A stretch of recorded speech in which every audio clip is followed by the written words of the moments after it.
Assalamualaikum warahmatullahi wabarakatuh. Selamat pagi rekan-rekan BCKS semua. Saya Nyiteti Feja Hurmayati, peserta dari Kabupaten Sintang.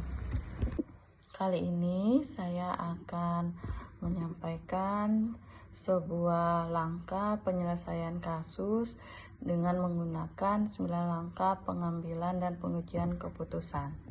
Adapun kasus yang ingin saya angkat mengenai tara, tari, dan dompet Dina.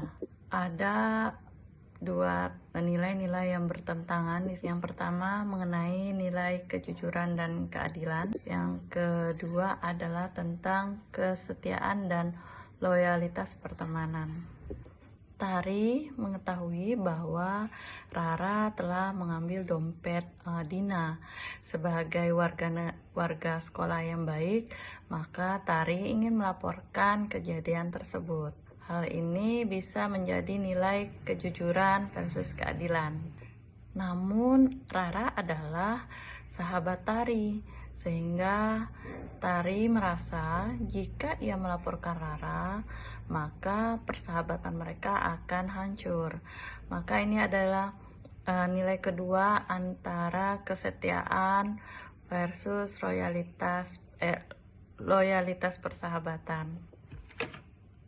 Untuk yang terlibat dalam kasus ini, yang pertama Tari sebagai saksi, Rara sebagai pelaku, kemudian ada Dina sebagai pemilik dompet, yang terakhir adalah Bu Sri sebagai guru pustakawan.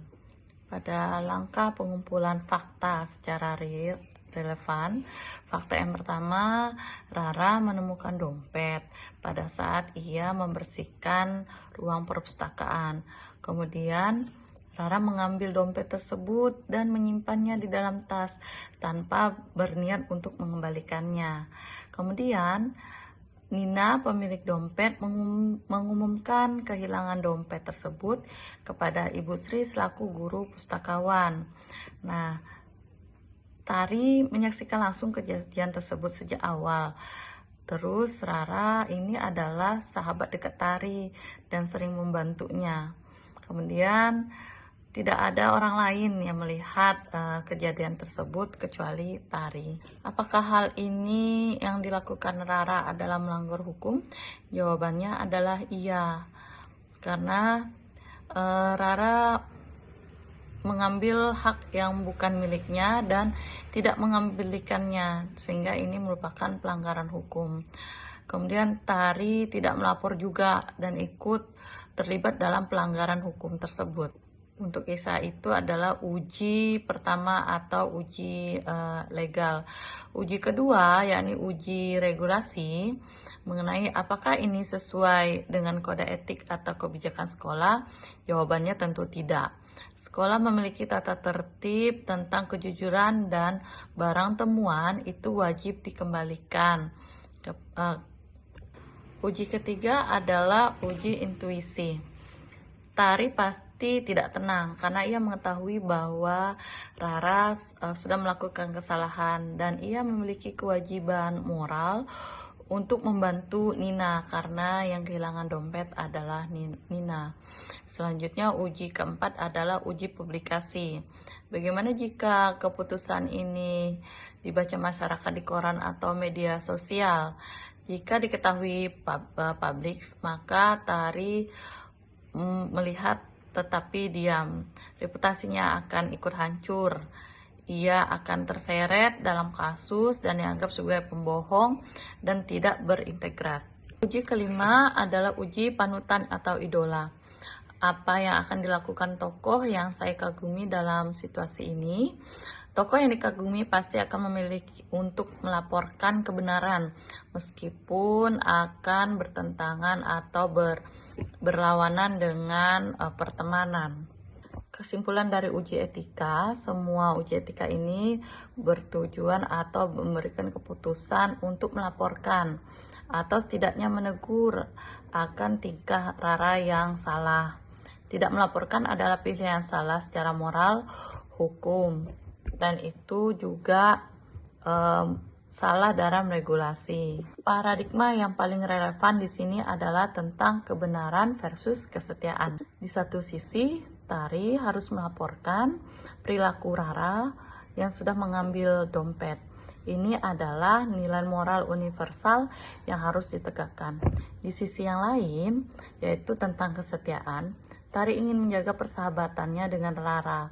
Ini ada relasi yang juga penting dalam kehidupan.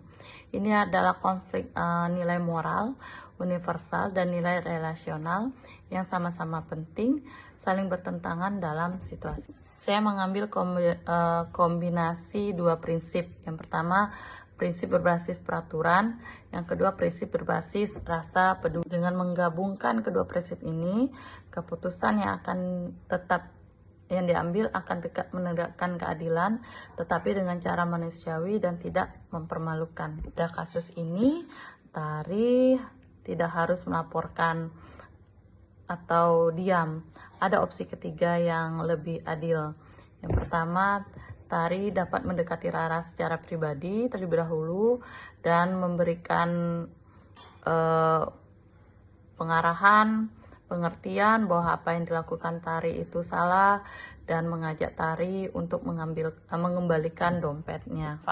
Manfaat pada opsi ini adalah bahwa Rara diberi kesempatan untuk memperbaiki kesalahan tanpa dipermalukan di depan umum. Kemudian Dina juga dapat menerima kembali dompetnya dan tidak kehilangan uang. Kemudian persahabatan antara Tari dan Rara terjaga karena Tari menunjukkan kepedulian terhadap Rara. Dan keempat, nilai kejujuran tetap ditegakkan tanpa kekerasan. Langkah terakhir yang akan saya ambil jika saya sebagai Tari, saya akan mendekati Rara dan menginformasikan bahwa saya melihat tindakan yang sudah dilakukan Rara mengambil dompet Dina. Kemudian saya ingin mengajak untuk Rara mengembalikan dompet beserta isinya kepada Dina. Namun jika Rara menolak, maka secara terpaksa saya akan melaporkan kejadian tersebut kepada Ibu Sri. Pelajaran yang dapat diambil dari kasus ini yakni kesetiaan tidak harus berarti menutupi kesalahan teman. Kemudian pendekatan langsung secara pribadi lebih efektif daripada menghakimi atau melaporkan.